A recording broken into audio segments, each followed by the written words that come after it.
자, 다시 한번 인사합시다. 할렐루야. 네. 사람이 물건을 만들 때 분명히 목적을 가지고 만든다고 종종 이야기를 끄집어냅니다. 자가용을 왜 만들어요? 도로 위를 달리게 하려고. 비행기를 왜 만들어요? 하늘을 날게 하려고. 배를 왜 만들어요? 물에 뜨게 하려고. 잠수함을 왜 만들어요? 물속으로 다닐 수 있게 하려고 만드는 거예요. 만약에 비행기가 고속도로를 달려요. 굉장히 빨리 달려요. 그런데 그렇게 빨리 달리기만 하지 날지를 못한다. 그러면은 비행기로서는 가치가 없는 거예요. 애초에 자동차를 만들고 말지 비행기를 뭐하러 만들겠어요. 배가 아주 근사해요. 호텔 수준이에요. 제가 저 부산 쪽에 갔다가 해양대학이라는 데가 있더라고요. 거기 이제 관계자 통해서 큰 해군 배를 탄 적이 있었는데 배가 아파트 7층 높이에요. 꽤 크죠. 안에 들어갔더니 온갖 시설이 다 갖춰져 있어요. 호텔급이에요. 호텔급. 근데 만약에 그 배가 막상 바다로 갔더니 푹 하고 물속에 가라앉아 버린다. 그러면 그 배는 쓸모가 없는 거예요. 물에 떠야 비로소 가치가 있는 거죠. 이렇듯 각각 존재 목적에 맞도록 움직여져야 의미를 가지고 가치를 지니게 되는 거거든요. 근데 사람도 마찬가지예요. 하나님이 사람을 만드실 때 사람보다 완전하시고 사람보다 지혜로우신 하나님이 아무런 생각도 계획도 없이 사람을 만드실 리가 없어요. 저와 여러분을 만드실 때 분명한 목적을 가지고 만드셨다는 거 깨달을 수 있기를 주님의 이름으로 축원합니다.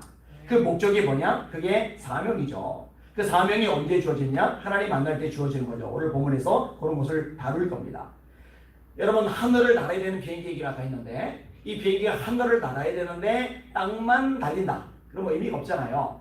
우리가 거듭나고 구원받아 하나님의 아들과 딸이 됐으면 이제 사명, 하나님이 위해서 부르신 부름의 상을 위해서 달려가야 되는데 땅을 깨끗만 두더지처럼 뒤지고 산다면 무슨 가치와 의미가 있겠어요? 고린도서 3장에 이렇게 말씀합니다. 그러므로 너희가 그리스도와 함께 같이 살리심을 받았으면 위의 것을 찾아라. 그리스도와 함께 다시 살리심을 받았으면 위의 것을 찾아라. 거기는 그리스도께서 하나님 우편에 앉아 계시느니라. 위의 것을 생각하고 땅의 것을 생각하지 말라. 위의 것을 생각하고 땅의 것을 생각하지 말라. 근데 예수님을 믿는데요. 구원 받아대요. 천국의 소망이래요. 그런데 땅의 것만 생각해요. 그럼 이건 뭔가 문제가 있고요. 날지 못하는 비행기, 땅만 달리는 비행기 수준하고 차이가 없는 거예요. 예수님도 마태복음 6장에 말씀하십니다. 너희는 목숨을 위해서 무엇을 먹을까?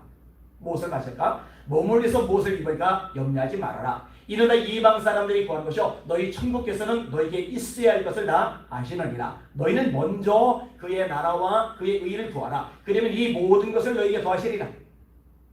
근데 예수님은 하나님의 나라를 먼저 구하라고 하는데 사명을 위해서 살라고 말씀하시는데 하나님의 백성이라고 그러면서 먹고 마시고 있고 돈 벌고 성공하고 집 사고 차 사고 편하게 넉넉하게 안정되고 보장된 삶을 살고 이런 것들만 온 관심사가 되어버린다면 그건 날지 못하는 비행기하고 차이가 없는 거예요. 수준 낮은 모습이 될 수밖에 없는 거거든요. 여러분들은 하나님을 바라보면서 사명을 감당하는 믿음의 사람들 되시기를 예수님의 이름으로 축원합니다. 오늘 설교의 제목입니다. 하나님을 제대로 만나면 누구든 사명자가 된다. 하나님을 제대로 만나면 누구든 사명자가 된다. 세 가지 정도로 나눠서 생각해 볼 거예요. 첫 번째 부분은 하나님을 만나야 사명이 있다는 거죠. 당연한 얘기예요. 하나님을 만나야 사명도 알게 돼요. 자, 오늘 본문 1절에서 5절까지 제가 읽어드릴게요. 모세가 그의 장인 미디안 제사장 이도로의 양떼를 치더니 그떼를 광야 서쪽으로 인도하여 하나님의 산 호렙에 이르매 여호와의 사자가 떨기나무 가운데로부터 나오는 불꽃 안에서 그에게 나타나시리라. 그가 보니 떨기나무에 불이 붙었으나 그 떨기나무가 사라지지 아니하는 데다. 이에 모세가 이르되 내가 돌이켜 가서 이 큰 광경을 보리라. 떨기나무가 어찌하여 타지 아니하는고 하니 그때에 여호와께서 그가 보려고 돌이켜 오는 곳을 보신지라. 하나님이 떨기나무 가운데서 그를 불러 이르시되 모세야 모세야 하시매 그가 이르되 내가 여기 있나이다. 하나님이 이르시되 이리로 가까이 오지 말라. 네가 쓴 곳은 거룩한 땅이니 네 발에서 실을 벗어라. 모세가 바로 왕의 등밖에 나서 도망을 쳐요. 도망을 치고 광에서 양을 치는 양치기로 40년의 세월을 보냅니다. 자, 바로 왕의 등밖에 났을 때가 40세. 이제 40년간 양을 쳤기 때문에 나이가 80세가 되었어요. 그런데 오늘 본문에 보니까 40년 동안 열심히 일을 했는데 가장인데 자녀를 둔 아버지인데 경제력이 없어요. 40년간 자기 양을 쳤으면 1년에 10마리씩 자기 양을 늘리면 40년이면 자기 양이 400마리가 돼요. 1년에 5마리씩만 늘려도 40년이면 200마리 자기 양이 돼요. 그런데 자기 양이 아니요. 장인 이도로의 양을 실대요. 여전히 처가살이를 하는 거예요. 남편이 너무 무능하면, 경제적으로 너무 실력이 모자라면 아내와 자녀들이 소갈이를 하잖아요. 어찌 보면은 모세가 그런 수준이 돼버린 거예요. 가지면 땅 하나 지팡이, 깎아봐죠. 게다가 입까지 둔해져 있는 상황이에요. 자, 그런데 이날도 40년째 된 이날도 이전과 마찬가지로 양떼를 몰고 돌아다녀요. 하나님의 산 호렙산에 도착을 해요. 근데 떨기나무에 불이 붙은 광경을 보는 거예요. 광야는 물이 없어요. 물이 없는 지역은 나무들이 잎사귀를 넓게 내지를 못해요. 잎사귀를 넓게 내는 것을 활력소라고 그러죠. 이 광야는요, 건조한 지역이기 때문에 그렇게 넓게 내서 물을 낭비할 수가 없거든요. 그러니까 얇아요. 그 다음에 메말라 있어요.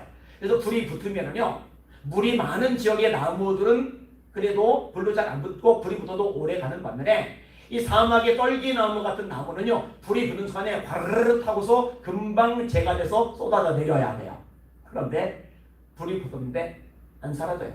계속 타는데 쏟아져 내리질 않아요. 재도 안 생겨요. 얼마나 신기해요. 너무 신비로운 광경이잖아요.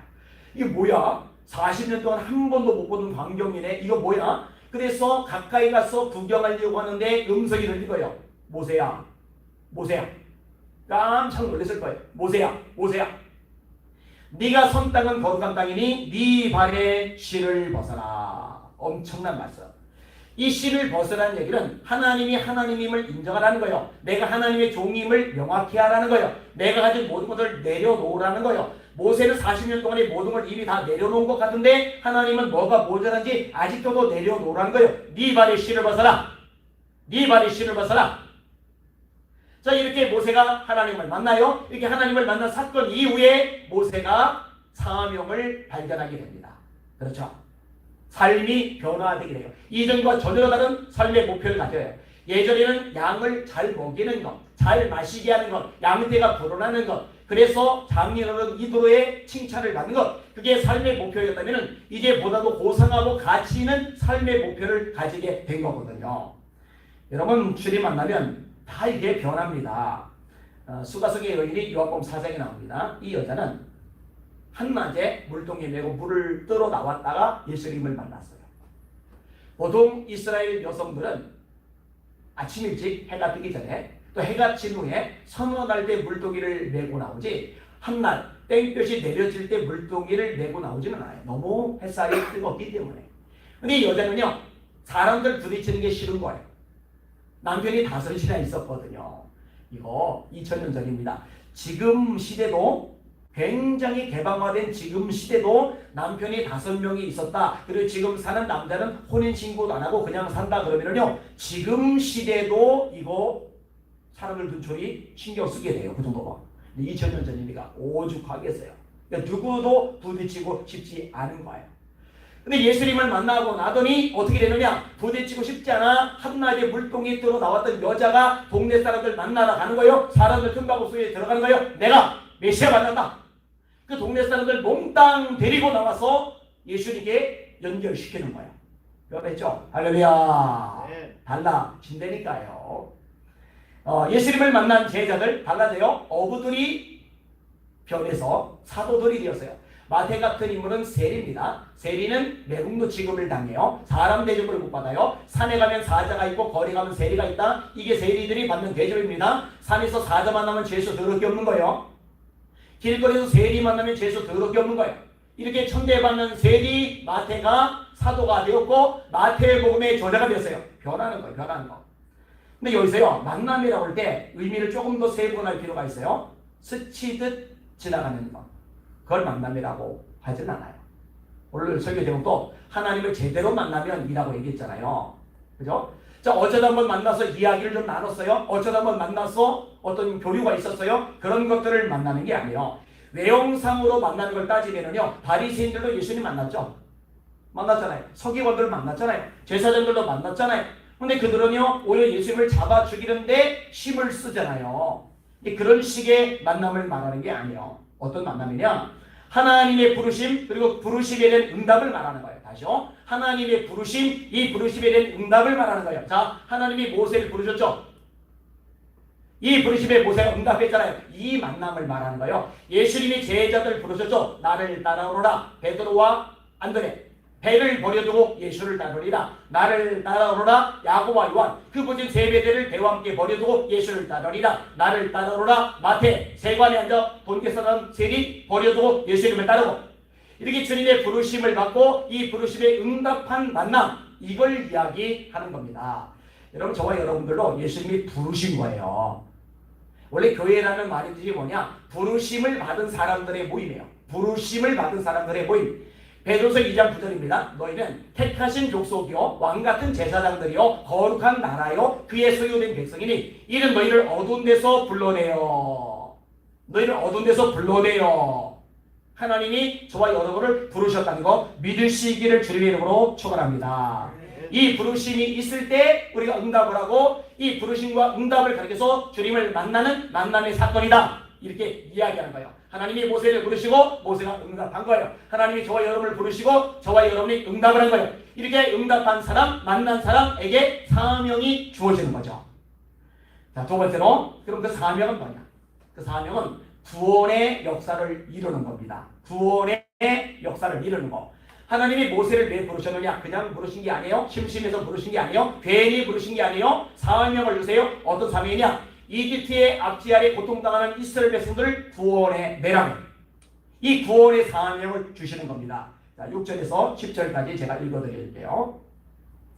또 이르시되 나는 네 조상의 하나님이니 아브라함의 하나님, 이삭의 하나님, 야곱의 하나님이니라. 모세가 하나님 배우기를 두려워하여 얼굴을 가리매 여호와께서 이르시되 내가 애굽에 있는 내 백성의 고통을 분명히 보고 그들의 감독자로 말미암아 부르짖음을 듣고 그 근심을 알고 내가 내려가서 그들을 애굽인의 손에서 건져내고 그들을 그 땅에서 인도하여 아름답고 광대한 땅, 젖과 꿀이 흐르는 땅, 곧 가나안 족속, 헷 족속, 아모리 족속, 브리스 족속, 히위 족속, 여보스 족속의 지방에 데려가려 하노라.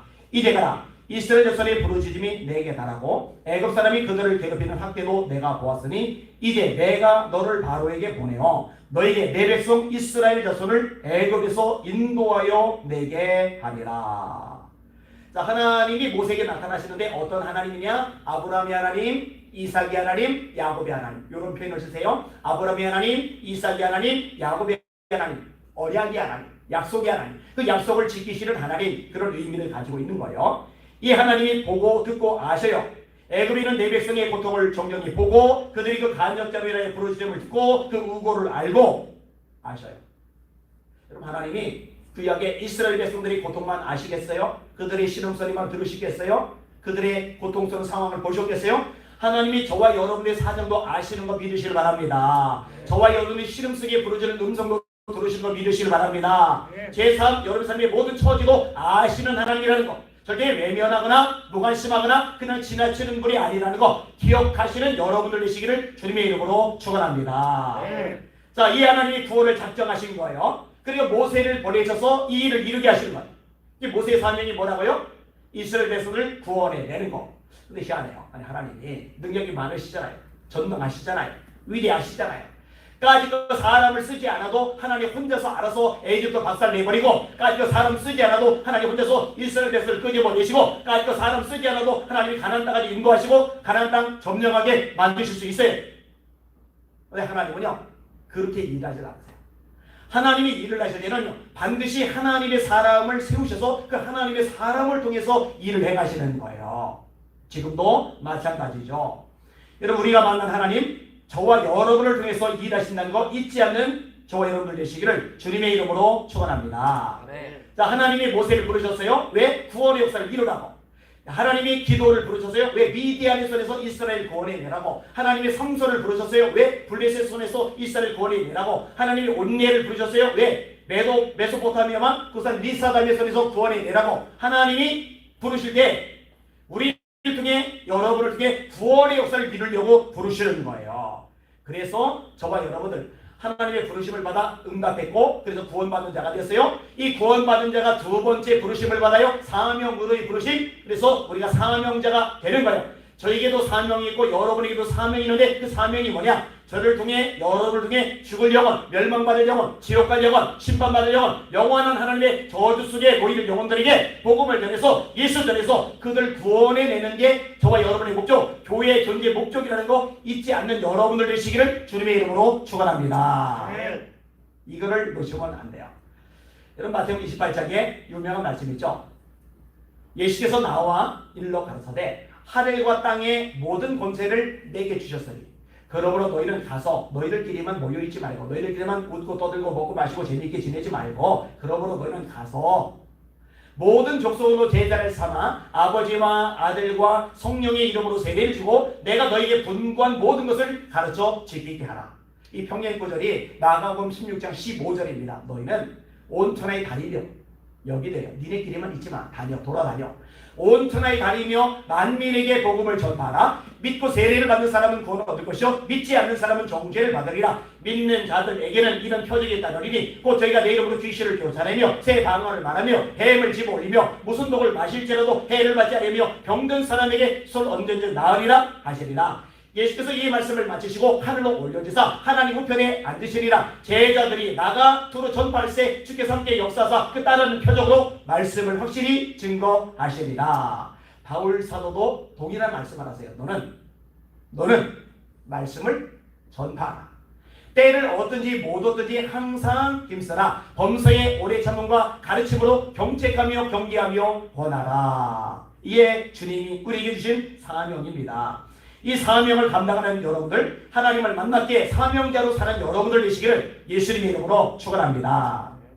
1797년에 에드워드 모터라는 아이가 태어났어요. 영국에서. 가정이 굉장히 불우했어요. 그래서 사춘기 시절을 반항과 원망, 열등의식 속에서 살아갑니다.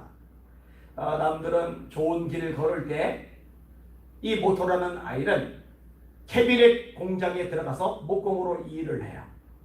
열등의식이 많은 사람들은요, 사람이 예민해요.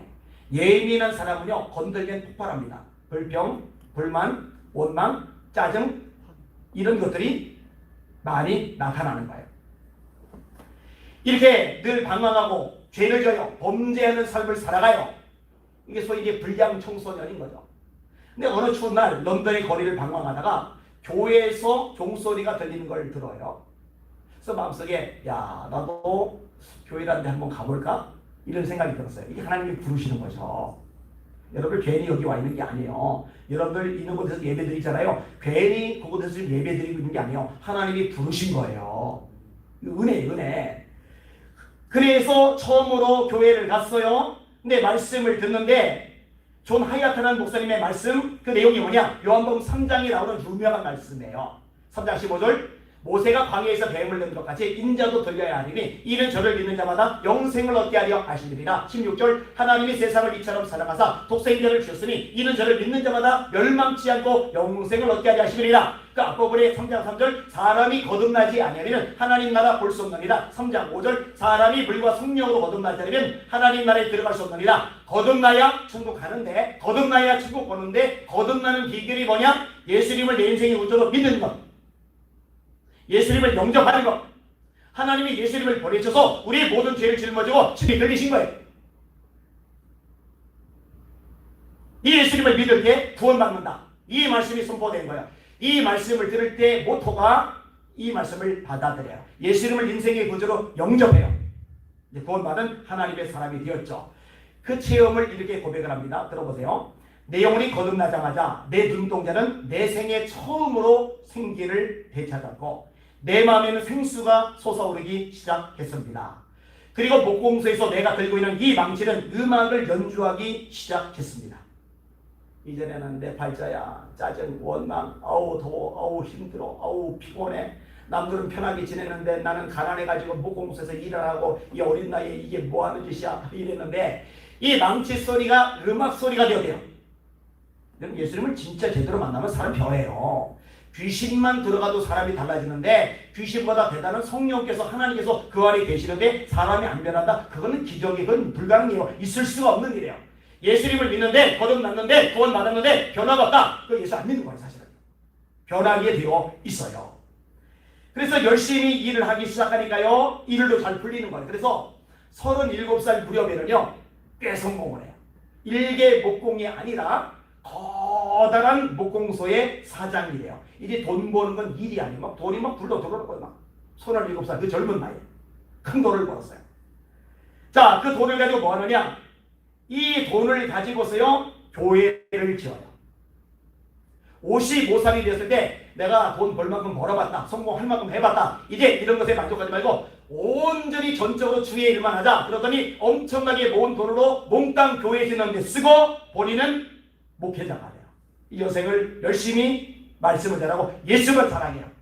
사명자로 살아가게 되는 거죠. 어느 날 길을 갔다가 자기가 어릴 때 원망, 불평, 짜증, 신경질, 복수심 이런 게 꽉 차서 열등감이 꽉 차서 스트레스 받으며 살 때 교회 종소리 듣고 그 교회에 들어갔다가 구원받은 그 교회를 지나가게 돼요. 이 교회를 지나가게 되면서 얼마나 감격스러운지 가슴이 울컥울컥 하는 거예요. 그래서 그 감정을 시로 썼어요. 이 시가 우리 찬송가에 들어가 있어요. 이 몸의 소망 무언가 우리 주 예수 뿌릴세 우리 주 예수밖에는 믿음이 아주 없도다. 그 고난 반석이시니 그 위에 내가 서리라 그 위에 내가 서리라. 무섭게 바람 부는 밤 물결이 높이 설렐 때 우리 주 크신 은혜에 소망의 낯을 주리라. 주 나의 반석이시니 그 위에 내가 서리라 그 위에 내가 서리라. 세상에 믿던 모든 것 끊어질 그날 되어도 구주의 언약 믿사와 내 소망 더욱 크리라. 주 나의 반석이시니 그 위에 내가 서리라 그 위에 내가 서리라. 바라던 천국 올라가 하나님 전에 배울 때 구주의 은혜를 힘입어 어여시 앞에 서리라. 주 나의 반석이시니 그 위에 내가 서리라 그 위에 내가 서리라.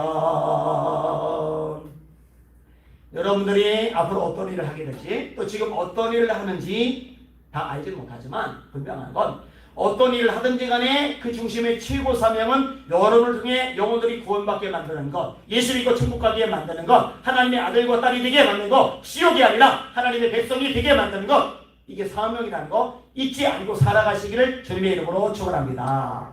저도요, 제 평생의 소원이 딱 정해져요. 예수님 재림하시잖아요. 볼저다 구름을 타고 오시리라. 각인의 눈이 그를 보겠고 그를 치는 자도 볼터여 땅에는 모든 족속이 애국하리니 그리하리라. 아멘.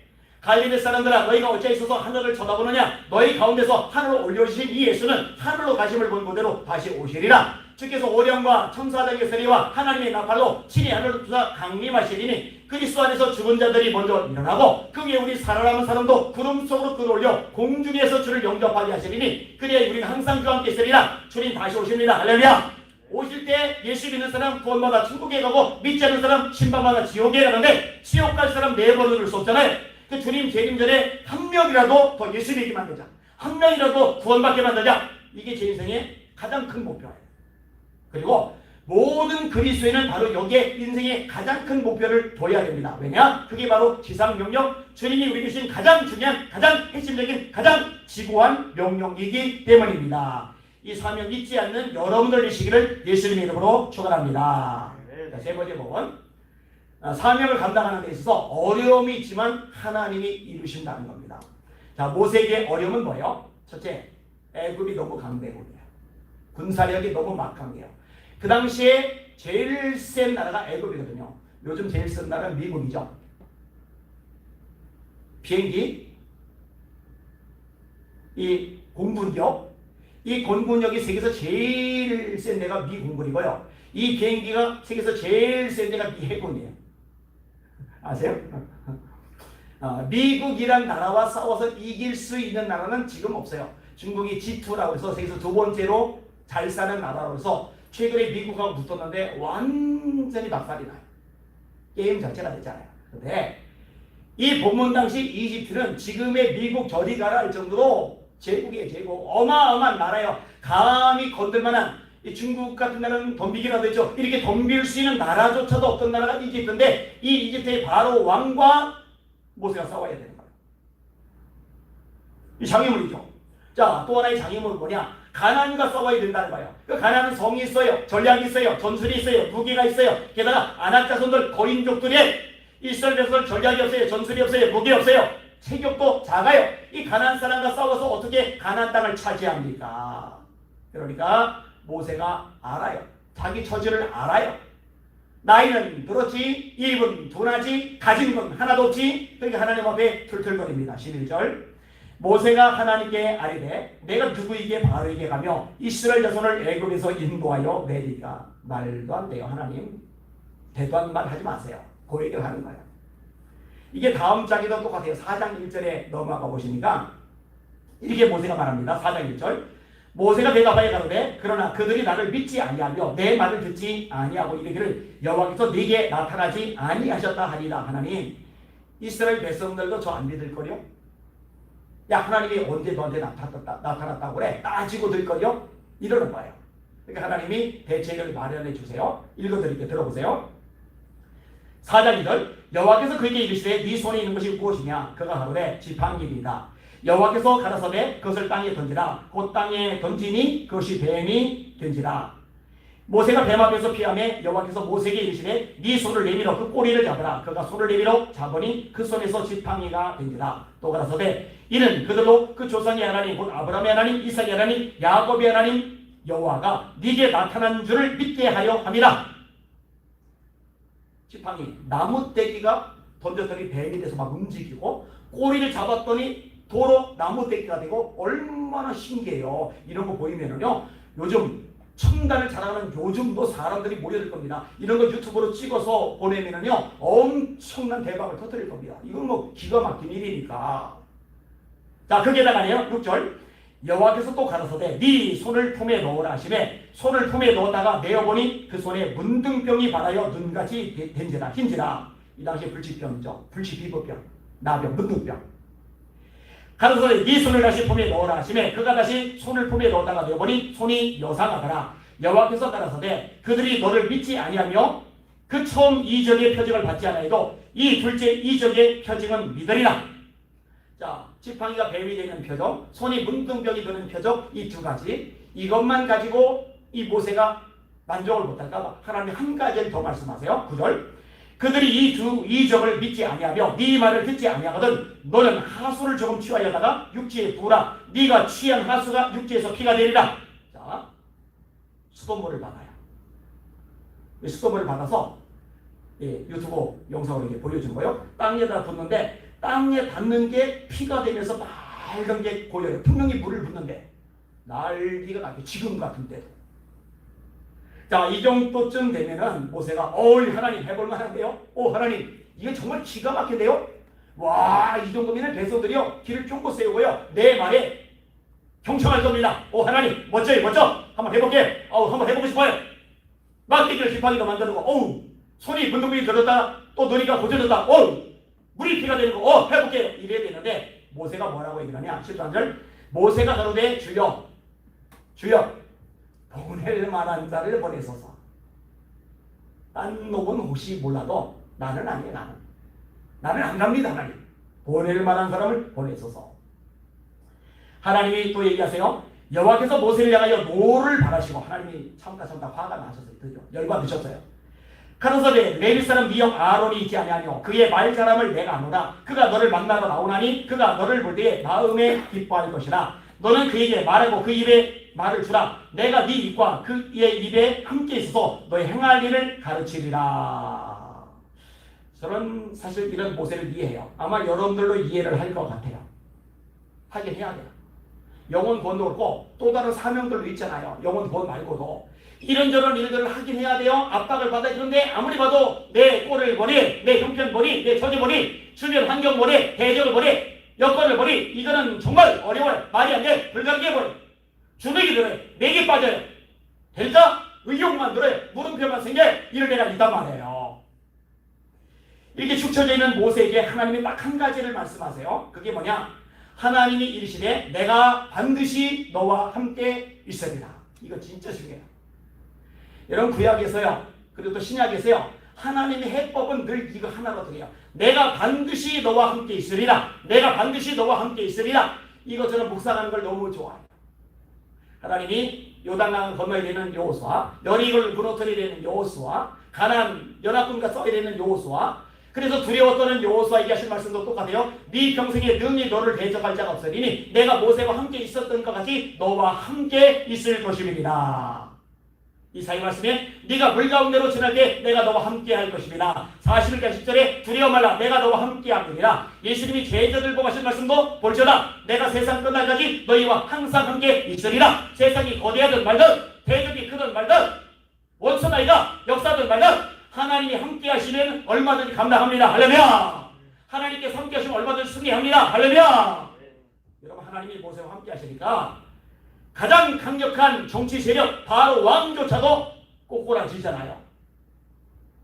물이 피가 돼요. 개구리가 하수가에서 막 올라와요.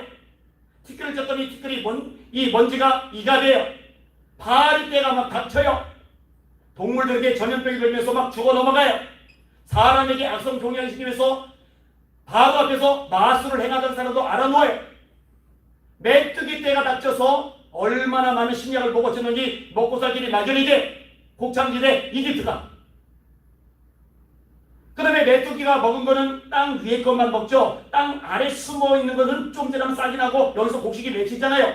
요게 나올 무렵에는 우박이 떨어지면서 그거 다 죽여버려요. 심지어 우박이 얼마나 쓰인지 짐승까지 죽어요.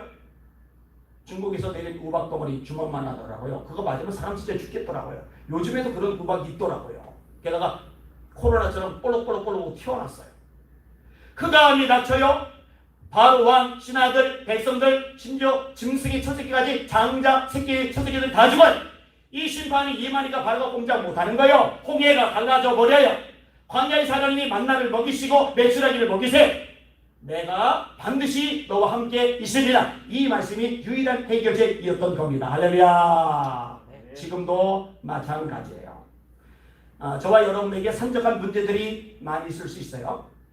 수많은 사건들이 있을 수 있어요. 우리는 올가면 수많은 대적들이 으르렁거리고 있을 수 있어요. 그런데 저와 여러분들이 붙잡아야 될 게 뭐냐? 나는 약하지만, 환경은 열악하지만, 문제는 심각하지만, 장애물은 너무 높지만 수많은 올가미들이 우리를 잡아들이려고 달려들지만 그럼에도 불구하고 하나님이 만왕의 여왕 만개주 전능자라는 거 잊지 마시기를 주님의 이름으로 축원합니다.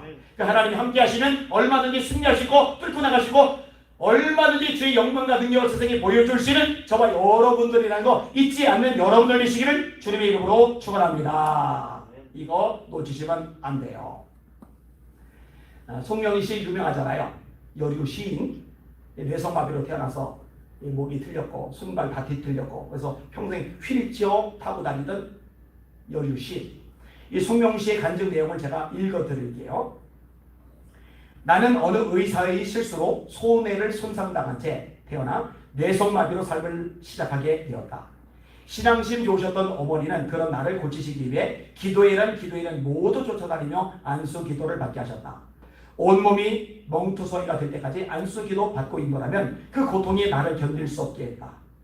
신비주의적인 예언 기도와 아줌마들의 그 극성스러운 찬송 소리에 나는 그만 기가 질려버렸다. 이런 경험을 통해 내 마음에는 하나님에 대한 부정적인 이미지들이 자리 잡아가고 있었다. 나에게 수모와 아픔을 주신 하나님, 나를 이 지경으로 만들어 놓고 아무것도 해주지 않는 하나님, 그 하나님에 대해 급기야는 거부 반응까지 일어나게 되었다. 하나님에 대한 원망으로 미칠 것 같았다. 그러나 미쳐지진 않고 고통만 커갔다. 그렇게 힘든 가운데서 나는 한 번도 하나님을 의지하자는 생각에 교회를 찾았다. 하나님, 제발 저와 만나주세요. 제 모든 걸 드릴게요. 이 기도가 좋은 기도예요. 아까 말했죠? 하나님을 만나야 된다고.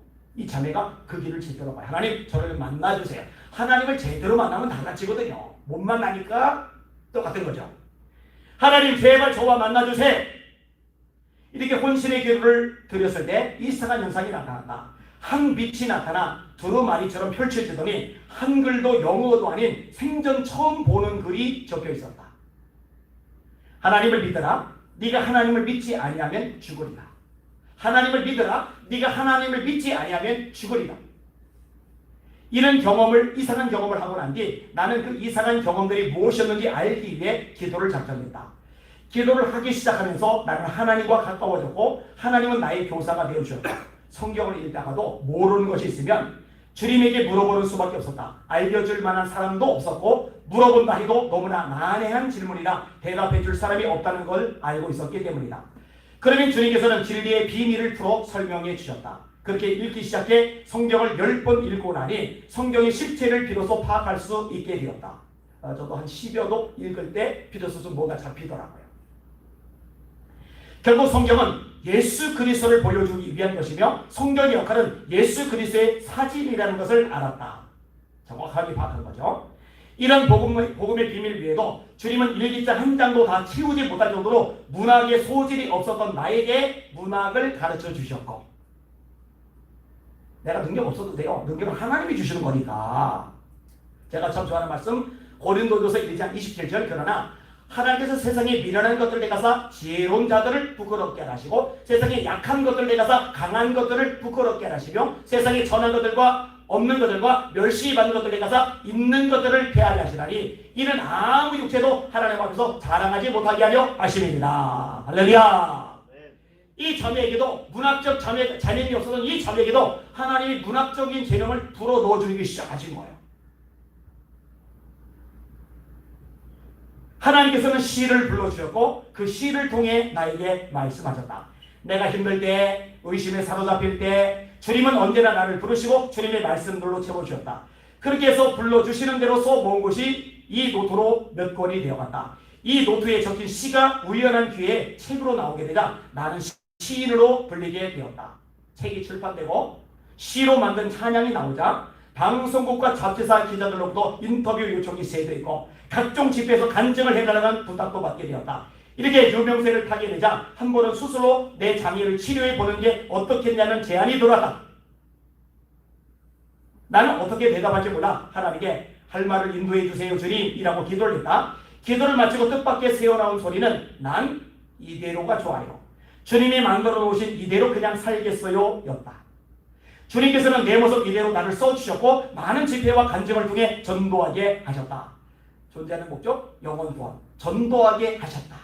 이 성령의 자매를 통해서 얼마나 많은 사람들이 예수님을 만난지 몰라요. 할렐루야. 값지죠. 때로는 끊임없이 계속되는 집회와 간증으로 인해 지치기도 했지만 주님께서는 너는 가라. 너는 가서 그들에게 네 몸만 보여도 된다. 비뚤어진 몸, 삐뚤어진 몸, 꼬여버린 몸, 남들 볼 때 처참하게 고통스럽게 보이는 몸이지만 이 몸을 가지고 주님의 일을 하는 모습 사람들이 볼 수 있잖아요. 너는 네 몸만 보이면 된다 라고 말씀하셨기에 더 이상 핑계를 대거나 투정을 부릴 수가 없었다. 주님께서 내게 그 사랑의 비밀을 알려주셨을 때 그 비밀을 다른 이들에게 전하고 싶어도 전할 사람이 없어서 그 안타까움에 목이 메이도록 울었던 그때의 소원을 생각하면 모든 피곤이 잊혀졌다. 때로는 육체적 장애를 가진 몸으로 많은 인터뷰와 집회를 다니는 것을 보고 세상은 나를 단순히 인간 승리의 표본으로 간주하는 경향이 많다. 그러나 어찌 지금 내 모습이 내 스스로의 의지로 내 삶을 극복한 인간 승리의 표본이 되겠는가? 나의 모든 생활은 인간 승리의 모습이 아니다. 하나님이 늘 나와 함께 하시고 내게 말씀해 주시고 나는 그분의 모습이 보여서 그분과 함께 기쁘게 살아가는 생활 그 자체인 것이다. 이 자매가 지었던 찬양 중에 제가 굉장히 좋아하는 찬양이 있어요. 나 가진 재물 없으나 나 가진 지식 없으나 나 남에게 있는 건강이 있지 않으나 나 남이 못 본 것을 보았고 나 남이 듣지 못한 음성 보았고 나 남이 보지 못한 것을 보았는데 공평하신 하나님이 나 남이 갖지 못한 것 갖게 하셨네. 누구? 예수. 누구? 예수. 그리고 예수를 자랑하는 그 예수를 전하는 것. 인간 성령이는 병자예요. 몸이 비틀어졌어요. 자기 힘으로 걷지도 못해. 글도 제대로 쓰기 힘들어요. 그런데 하나님이 역사하시니 능력 주시니 함께 하시니 아무것도 할 수 없는 자매가 위대한 일, 놀라운 일, 기적 같은 일 행하잖아요. 잘 들으세요. 내 얼마든지 크고 놀라운 일, 사명 감당할 수 있다는 거 믿으시기를 주님의 이름으로 축원합니다. 두려워 마세요. 불안해 마세요. 상황에 쫄리지도 마세요. 대적 앞에, 장애물 앞에, 환경 앞에, 처지 앞에, 문제 앞에 주눅들 필요도 없어요. 하나님 바라보고 전진하는 저와 여러분들 되시기를 예수님의 이름으로 축원합니다. 자, 세 가지 정리했어요. 하나님을 만날 때 사명이 생긴다.